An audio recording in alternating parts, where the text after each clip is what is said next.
الحمد لله نحمده ونستعينه ونستغفره ونؤمن به ونتوكل عليه ونعوذ بالله من شرور أنفسنا ومن سيئات أعمالنا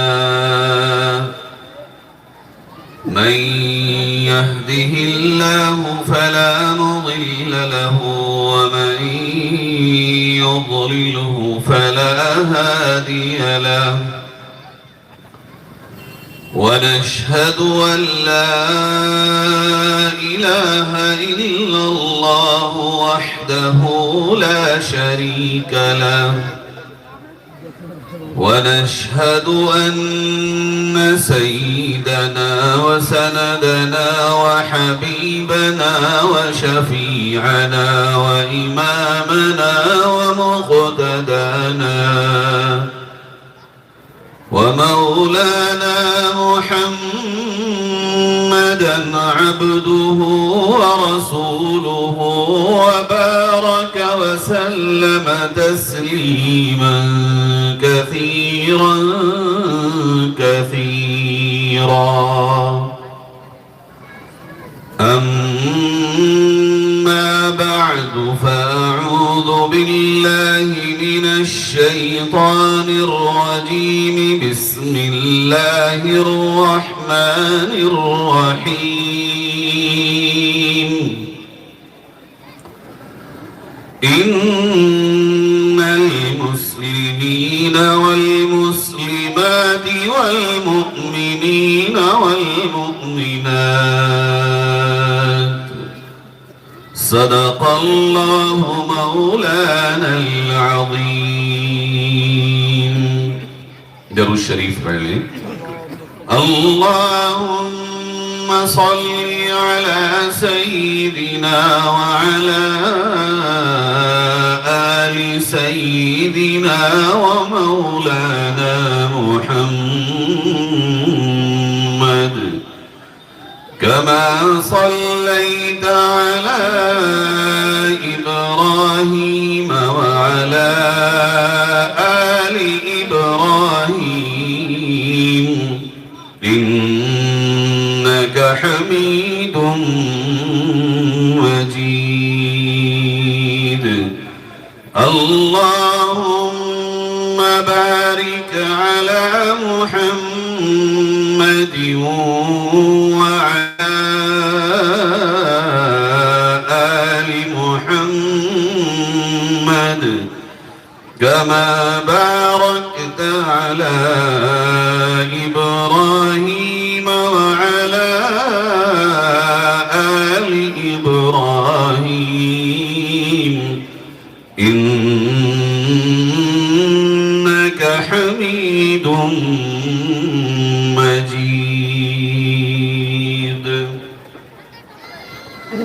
معزز علماء کرام، دینی ایمانی بھائیوں، بزرگوں، پردہ نشین، ماں اور بہنوں، سب سے پہلے اللہ کا شکر ادا کرتے ہیں کہ اس نے ہمیں اس عظیم الشان پروگرام میں آنے کی توفیق بخشی، اور دعا کرتے ہیں کہ اللہ رب العزت ہم سب کے جمع ہونے کو قبول فرمائے اور اس پروگرام کو اپنے مقاصد حسنہ میں کامیابی عطا فرمائے۔ یہ آج سے کئی سال پہلے جب اس ادارے کے پروگرام میں آنا ہوا تھا، شاید یہ صبح کا وقت تھا، تب یہ عمارت بھی نہیں تھی، بہت چھوٹی سی عمارت تھی، تعلیم بھی ابتدائی تعلیم تھی۔ مولانا شاہد صاحب اور ان کے ساتھیوں نے اور ان سے محبت کرنے والوں نے اور اس گاؤں کے لوگوں نے مل کر محنت کر کے، جد و جہد کر کے اور تمام کوششوں کے ساتھ اس ادارے کو فروغ بخشا اور ترقی دی، اور آج الحمدللہ یہ دن بھی آپ سب کو دیکھنا نصیب ہوا کہ یہاں سب سے عظیم کتاب احادیث کی کتابوں میں صحیح البخاری الحمدللہ اس کا آغاز بھی ہوا اور آج اس کی تکمیل بھی ہو رہی ہے۔ اس گاؤں کے لیے، علاقے کے لیے یہ بہت نیک فعال ہے، بہت اچھی بات ہے کہ لڑکیوں کی تعلیم کا ادارہ اور کامل ترین تعلیم کے ساتھ یہاں چل رہا ہے۔ لڑکوں کے ادارے بہت ہیں اور ہر گاؤں میں ہیں اور ہر جگہ ہیں، ہر محلے میں ہیں اور ہر مسجد میں لڑکوں کی تعلیم کا نظام ہے، مگر بچیاں کہاں پڑھیں گی؟ یا تو بچیوں کے مدرسے اور اسکول بہت مہنگے ہیں، گاؤں کے حضرات کے لیے جانا بھی مشکل ہے اور پڑھانا بھی مشکل ہے۔ انہوں نے یہ کام کیا اور اس کام کو انجام دیا، اس کے لیے میں اپنی طرف سے اور آپ کی طرف سے ان کو مبارکباد دیتا ہوں۔ بچیوں کی زندگی میں دینی علوم کا آنا، اسلامی احکامات سے انہیں باخبر ہونا، لڑکیوں کو اللہ اور اس کے رسول کی تعلیمات سے آشنا ہونا، یہ لڑکوں سے کہیں زیادہ ضروری ہے، اس لیے کہ تربیت کی پوری ذمہ داری ایک لڑکی جب ماں کی شکل میں آتی ہے تو وہ انجام دیتی ہے، وہ بچوں کی پرورش کرتی ہے، اسے گھر کو چلانا ہوتا ہے، اس کے ساتھ جتنے امور وابستہ ہوتے ہیں اتنے مردوں کے ساتھ نہیں ہوتے، اور بچے عام طور پر جو سیکھتے ہیں وہ اپنی ماں سے سیکھتے ہیں، نقل کریں گے تو ماں کی، بولیں گے تو ماں کی طرح، الفاظ سیکھیں گے تو ماں کی طرح، گود میں کھیلیں گے تو ماں کے ساتھ، یہاں تک کہ وہ سوئیں گے اگر بچپن میں اور انہیں ماں نہ ملے تو رونے لگیں گے۔ ایک ماں کا کردار بچوں کی زندگی میں اتنا اہم ہے کہ ہم اور آپ اس سے شاید پورے طور پر باخبر نہیں ہیں۔ اس لیے بچیوں کا پڑھنا صرف کسی ایک بچی کا پڑھنا نہیں ہے۔ اگر کوئی لڑکی تعلیم یافتہ ہوگی، قرآن اور حدیث پڑھے گی، اسلامی احکامات پڑھے گی، اللہ کے نبی کی شریعت پڑھے گی، قرآن اور حدیث کی تعلیمات سے آشنا ہوگی، وہ ایک لڑکی نہیں ہوگی بلکہ پوری ایک نسل کا پڑھ جانا ہے، پوری ایک کڑی کا پڑھ جانا ہے۔ اگر ایک لڑکی تعلیم یافتہ ہوگی، وہ اپنے گھر کو احکامات شرعیہ کے ساتھ چلائے گی، اس کے شوہر کی زندگی بھی شاندار ہوگی، وہ اللہ اور اس کے رسول سے آئے ہوئے حقوق کی پوری رعایت کرے گی، وہ اپنے گھر میں دیگر اہل خانہ کے ساتھ بھی انصاف کرے گی، وہ بچوں کی تربیت بھی کرے گی، اور جب بچے بڑے ہوں گے تو ان کے ساتھ ان کی زندگی کے جوڑے بنانے کے لیے بھی وہ شریعت کا پاس و لحاظ کرے گی۔ آپ یاد رکھیے گا، گھر مردوں سے نہیں چلتے، گھر چلانے کا کام ہے بھی نہیں مردوں کا، گھر کے نور اور گھر میں آنے والا سرور بھی صرف مردوں سے نہیں ہو سکتا۔ اگر عورت صحیح نہ ہو، عورت کا مزاج ٹھیک نہ ہو، عورت اپنے گھر کو صحیح سے لے کے نہ چلے، کتنے ہی مرد باہر خوش کیوں نہ رہ لے لیکن گھر میں خوشیاں نہیں مل سکتی ہیں۔ اور سچائی یہ ہے، خوشیاں صرف اور صرف آئیں گی تو شریعت مطہرہ کے ساتھ آئیں گی۔ اگر گھر میں نور آئے گا تو اللہ اور اس کے رسول کی تعلیمات کے ساتھ آئے گا۔ ہماری اور آپ کی ذمہ داری آج یہ ہے، ان جیسے اداروں کا ساتھ دیں اور بنائیں ادارے، ایک ایک بچی ہماری تعلیم یافتہ ہو، تربیت سے پر ہو، کوئی بچی تعلیم و تربیت سے خالی نہ رہے۔ آنے والا وقت یہ ہے کہ ہماری آنے والی نسل مسلمان بن کے جیے گی یا آیا وہ اسلام سے پھر جائے گی، ایمان ان کے سینوں میں رہے گا یا ایمان ان کے سینوں سے نکل جائے گا۔ اللہ نے کامیابی کا دار و مدار اسلام کے ساتھ جڑنے میں رکھا ہے، ایمان کے ساتھ اپنی زندگی گزارنے میں رکھا ہے۔ اگر اسلام و ایمان رہے گا ہم کامیاب ہیں، اسلام و ایمان نہیں رہے گا ہم ناکام ہیں۔ اسلام و ایمان کے ساتھ زندگی گزرے گی ہم دنیا اور آخرت میں کامیاب۔ اسلام و ایمان کے بغیر اگر ہماری اور آپ کی زندگی گزری، دنیا میں بھی ناکام، قبر میں بھی ناکام، آخرت میں بھی ناکام ہے۔ کیا اسلام؟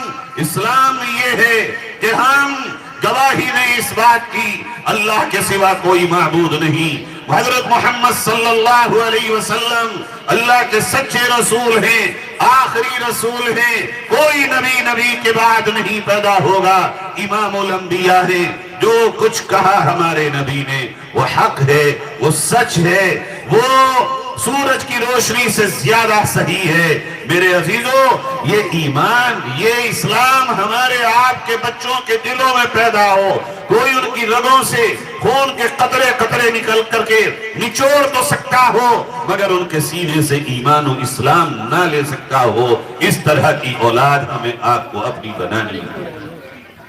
اگر ہم نے اور آپ نے تربیت کی، اسلام اور ایمان اتنا عزیز ہمیں آپ کو رہا، ہمیں خبر ہوئی کہ اسلام یہ ہے۔ کیا ہے اسلام؟ اسلام یہ ہے کہ 5 وقت کی نماز ادا کی جائے۔ اگر وہ مسلمان کہتا ہے کوئی اپنے آپ کو، اور اس کی زندگی میں نمازوں کا اہتمام نہ ہو، تو اس نے اسلام کے ایک دھڑے کو توڑ دیا ہے۔ مسلمان ہو اور گھر میں بچی کھانے تو بنا رہی ہو، گھر میں صفائیاں تو ہو رہی ہوں، گھر میں کام تو ہو رہے ہوں، مگر نمازوں کا بچیوں میں عورتوں میں اہتمام نہ ہو، تو اس نے اسلام کے ایک ہاتھ کو کاٹ دیا ہے۔ بلکہ ہاتھ نہیں، ہمارے آپ کے نبی صلی اللہ علیہ وسلم نے تو اسے دین کا ستون بتایا، اور انسان کے جسم میں مانند سر بتایا گیا۔ جیسے انسان کے جسم میں سر ہو تو انسان چلے گا، سب کچھ سوچے گا، سمجھے گا، خیال کرے گا، گمان کرے گا، دیکھے گا، لیکن اگر سر ہی اتار دیا جائے تو مردہ ہو جائے گا۔ اسی طرح نماز کے بغیر بھی تو دین مردہ ہو جائے گا، اسلام مردہ ہو جائے گا۔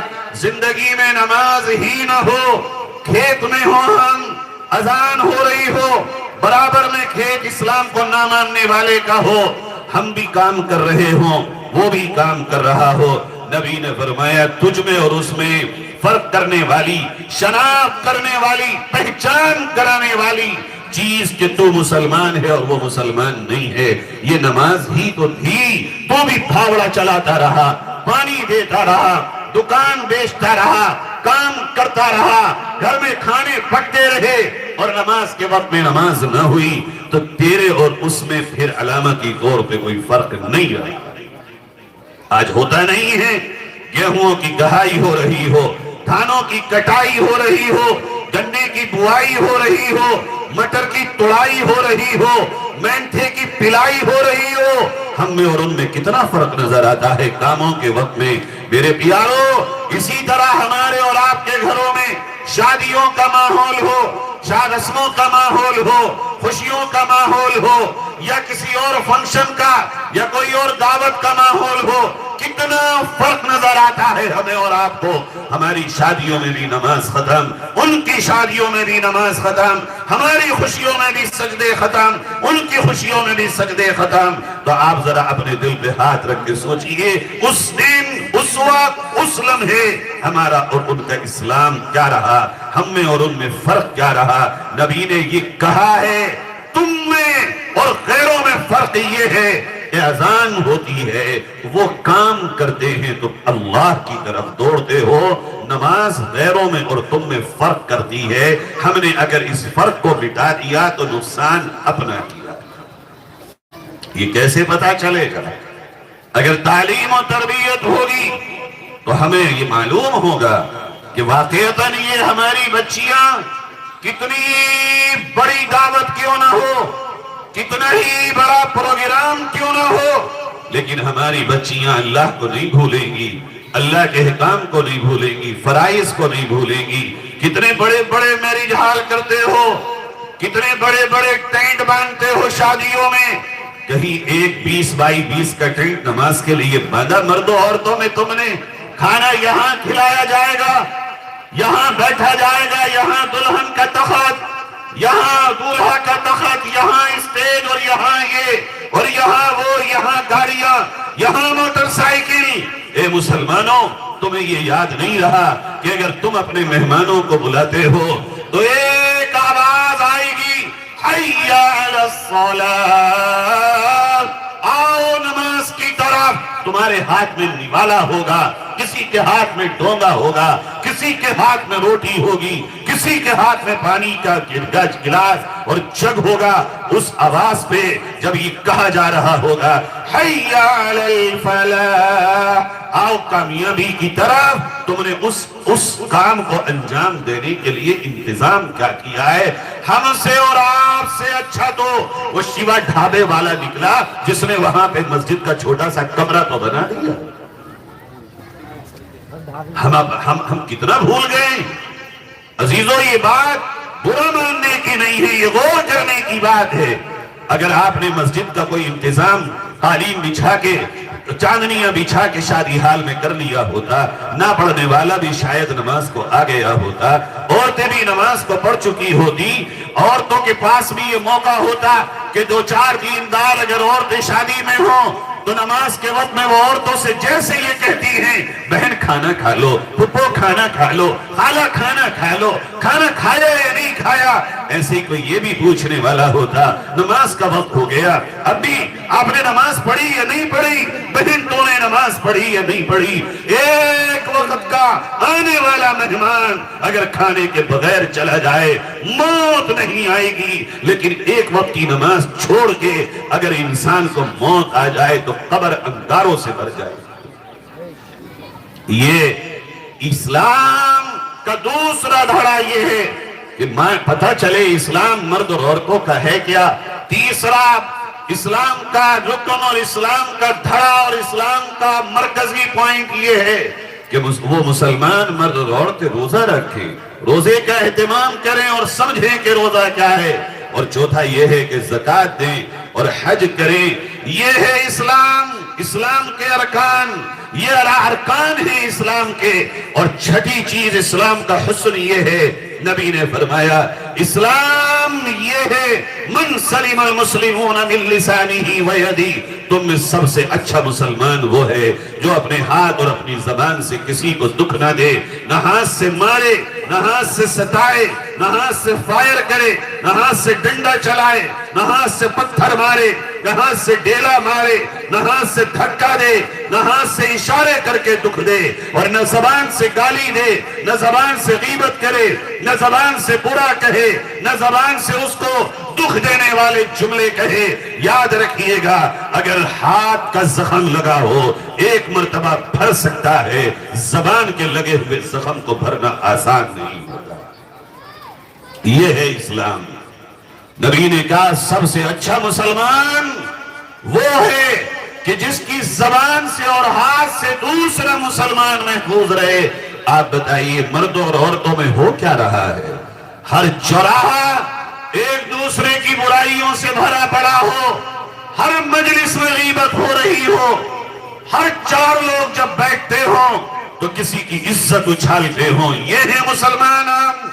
یہاں تک کہ اب مسجدیں بھی خالی نہ رہی، مسجدوں میں بیٹھ کے بھی لوگ ایک دوسرے کی زبان سے برائیاں کرتے ہیں، غیبت کرتے ہیں۔ جہاں دو لوگ بیٹھیں گے اللہ کے قرآن نے یہ کہا تم کسی مسلمان کی زبان سے اس کے پیٹھ پیچھے جب غیبت کرو گے، یعنی اس کی وہ کمیاں، وہ عیب، وہ برائیاں، وہ نقائص، اس کے اندر کے وہ عیوب جو کسی میں پائے جاتے ہوں، اس کے پیٹھ پیچھے ان کو بیان کیا جاتا ہو اس انداز میں کہ اسے تکلیف پہنچے۔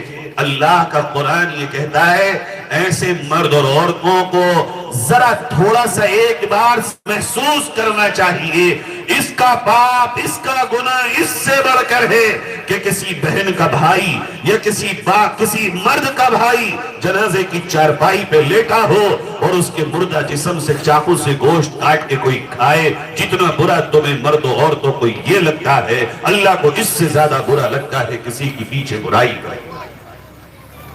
ہے احساس ہمیں اور آپ کو، ہم سب کہتے ہم یہ ہیں کہ میں کوئی ڈر رہا ہوں اس کے منہ پہ کہہ دوں گا۔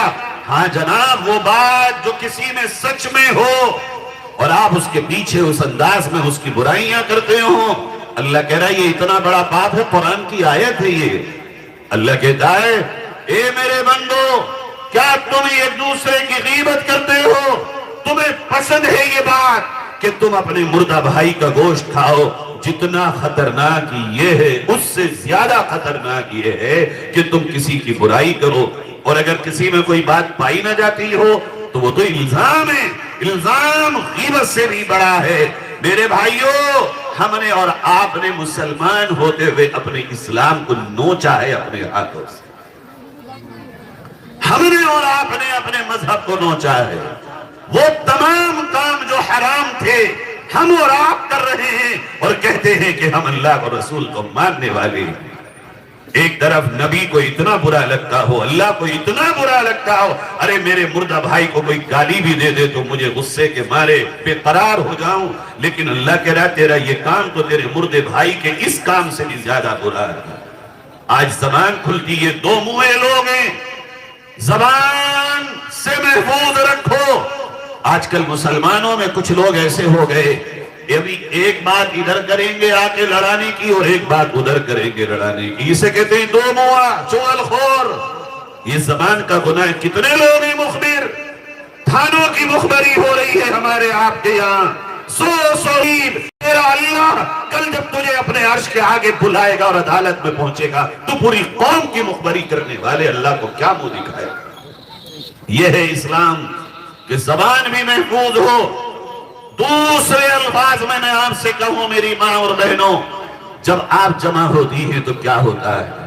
نندوں کا ذکر، ساس کا ذکر، بھاوج کا ذکر، جٹھانی کا ذکر، برائیوں کے ساتھ. اور بعض وہ خواتین وہ ہوتی ہیں جنہیں اسلام کا کچھ نہیں پتا، وہ اپنے شوہر ہی کے عیب بیان کرتی ہیں.